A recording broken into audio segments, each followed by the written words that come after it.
And Oh, speaking God. of unchristian-like, What's Perfect up? Turd Podcast, episode 23. That was an awesome segue.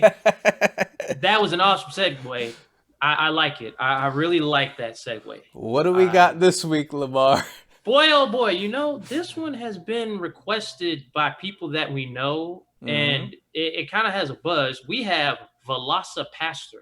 This movie is short.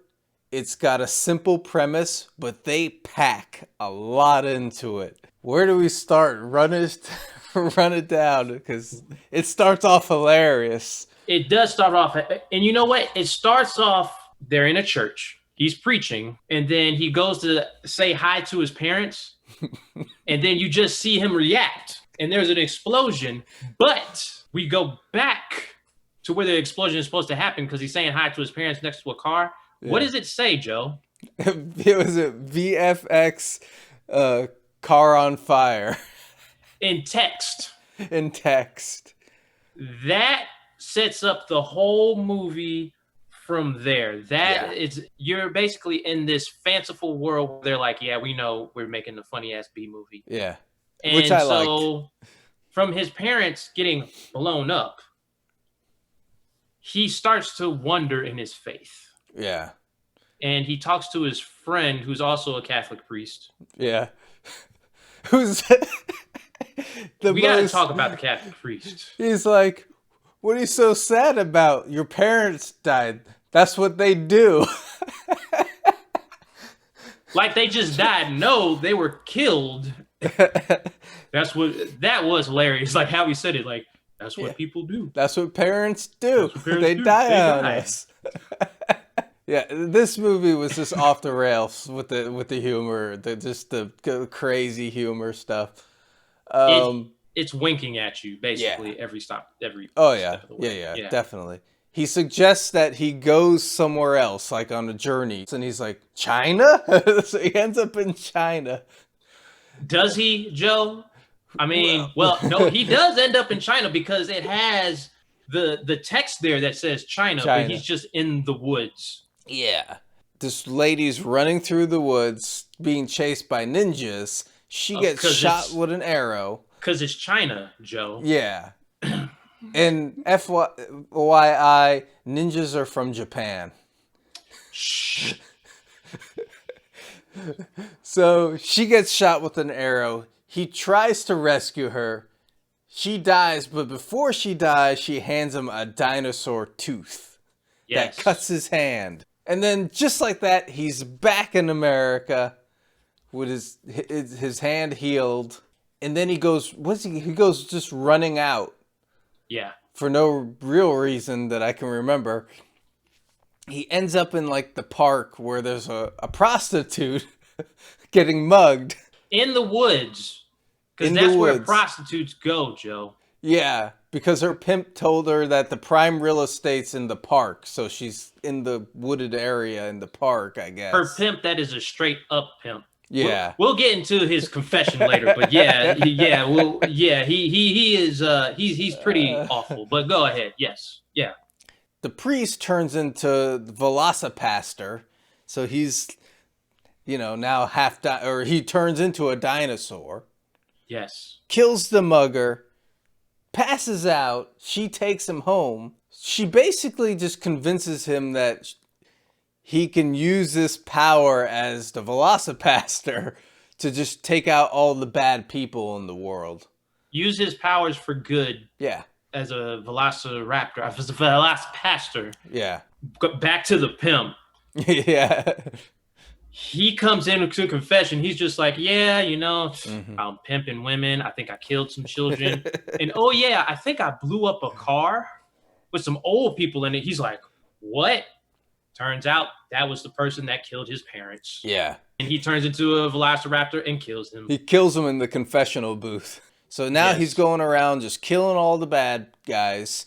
Word gets back to a group of priests led by like this stereotypical samurai guy. I don't even know how to explain. It's China, Joe. You're right. But they run Chinese ninjas. So Chinese ninjas. Yeah. with a bunch of white guys. They're white ninjas in China. It's possible. It's possible, but they want to take out the Yes. VelociPastor, because they have a plan.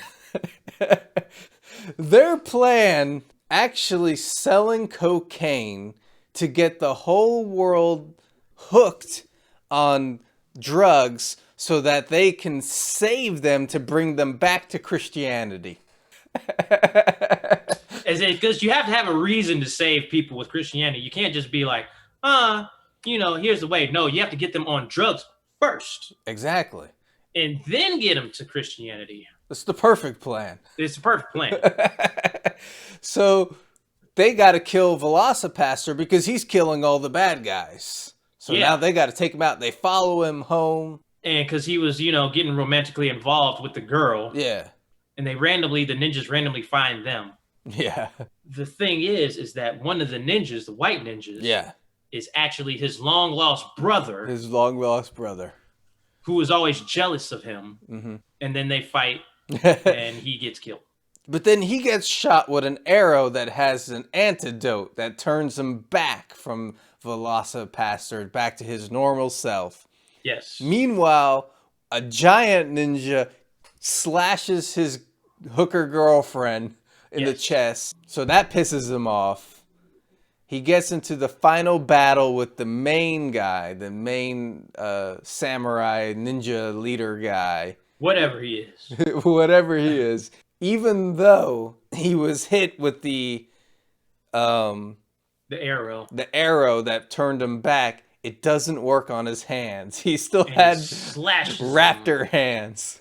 Yeah, and rips off his head, which doesn't look like a mannequin that you would see out of a cosmetology school at all. With bushy eyebrows attached to it. But then it just ends where she's like, well, what are we going to do? Where are you going to go? And then he's just like, we're just going to go around looking for bad people. So they left it off where they're going to make another one, hopefully. I would not be sad about that. No. So that's the rundown. What'd you think? I was grading it. I give it a 4.5. Okay. It's high up there. I would definitely check it out. It got a little slow toward the end, a little bit. Yeah. But you definitely need to see this as a B movie because they joke on them being inside of a B movie. Yeah. The low budget, the crazy premise, the lack of locations, all of that stuff. So yeah, definitely see this. It gets a little slow, but it's so jam-packed with so much craziness. It just kept me just interested for the most part. So, yeah. For me, it was. I'm gonna say 5 out of 5. This was a movie where immediately after watching it, I start texting people to tell them, you got to watch this. This movie's insane. And like you said, it's just packed with so much funny stuff and little stuff. And we were talking about the main character, the other priest, that's his friend. He takes VelociPastor to get an exorcism. Yeah. And then it just goes off on how that guy became a priest, like in the war. And like his girlfriend randomly shows up at the war, and then she gets just blown up. Out of nowhere, he's just didn't all the blood just come onto him? He's just like... Yeah. And it's just, everything is just put into this movie. It's crazy and it's funny. And yeah, man, I recommend it. I think it's great. It's a great B movie. 100%. Definitely go see VelociPastor. Yeah, and that's another thing. It was short. And it's just a good watch with your friends. Yeah. I don't know, get a couple burrs and just, just chill out and watch it. So yeah, I definitely think a sequel is in store. At least I hope so. They might have CGI for the Velociraptor. No uniform that he had. Yeah. Oh, the suit was great. I tried to look it up to see if that was like just a generic suit that you can buy somewhere, but I couldn't find it. It's probably like where you buy like for flurries or something. What are they called? Flurries, like when people like to have sex with like. Oh yeah, furries. Furries, that's what it is. Your furries, and that's where he got it from. He was like, let's make a movie. Yeah. Yep. That about sums it up. VelociPastor, 4 out of 5 for you, 5 out of 5 for me. Everyone go see it. Definitely. Yes, Yep. definitely go see it. See it more so we can get a sequel. Because I want to see where they take it next. Yep. Cool. Perfect Terror Podcast, episode 23. Peace. Deuces.